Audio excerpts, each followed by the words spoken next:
क्या आपने कभी सोचा है कि आपके घर में रखी लोहे की चीजें क्यों झंखा जाती हैं? या फिर आपके फोन की बैटरी अचानक से क्यों जवाब दे जाती है? ये सब कुछ एक ही वजह से होता है, इलेक्ट्रॉन ट्रांसफर। जी हाँ, जब भी कोई चीज ऑक्सीडाइज होती है या रिड्यूस होती है, उसके पीछे इलेक्ट्रॉनों का इधर उधर जाना ही असली कारण है। सुनने में थोड़ा मुश्किल लग रहा है?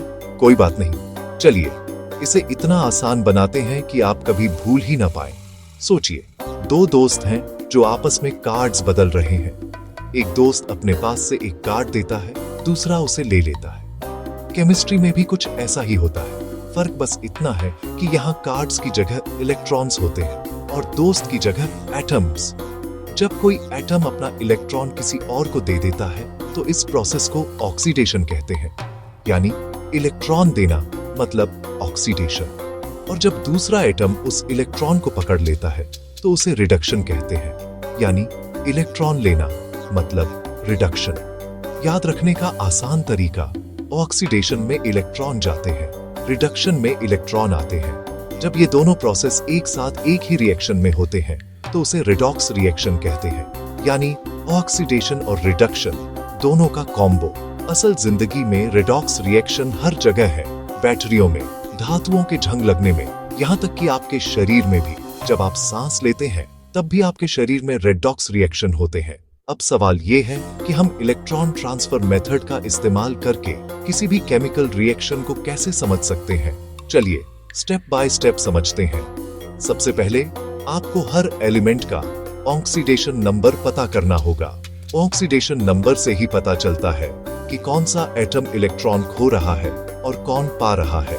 इसके बाद ध्यान से देखिए कि रिएक्शन में कौन सा एटम इलेक्ट्रॉन खो रहा है, वही ऑक्सीडाइज हो रहा है, और कौन सा एटम इलेक्ट्रॉन ले रहा है, वही रिड्यूस हो रहा है। अब सबसे जरूरी स्टेप, जितने इलेक्ट्रॉन खोए गए हैं उतने ही इलेक्ट्रॉन पाए भी जाने चाहिए, यानी रिएक्शन को बैलेंस करना बहुत जरूरी है।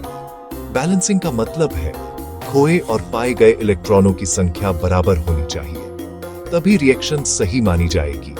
और आखिर में बैलेंस्ड रिएक्शन को अच्छे से लिख लो ताकि आपको और किसी को भी समझने में आसानी हो। चलिए अब एक छोटा सा उदाहरण लेते हैं जिससे सब कुछ और भी क्लियर हो जाएगा। मान लीजिए Fe2+ आयन है जो एक इलेक्ट्रॉन खोकर Fe3+ में बदल जाता है, यानी Fe2+ Fe3++ E, ये है ऑक्सीडेशन। दूसरी तरफ Cl2 दो इलेक्ट्रॉन लेकर 2Cl बन जाता है, यानी Cl2+2E 2Cl, ये है रिडक्शन।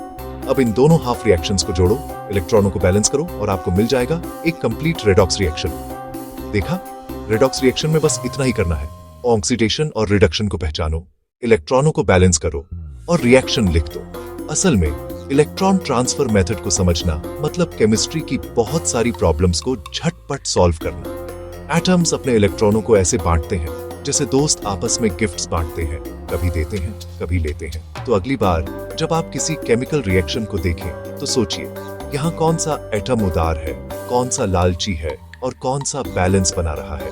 अगर अब आपको केमिस्ट्री आसान लग रही है तो लाइक जरूर करें और ऐसे ही और मजेदार साइंस हैक्स के लिए चैनल को सब्सक्राइब करें। अगली बार मिलते हैं एक और आसान एक्सप्लेनेशन के साथ।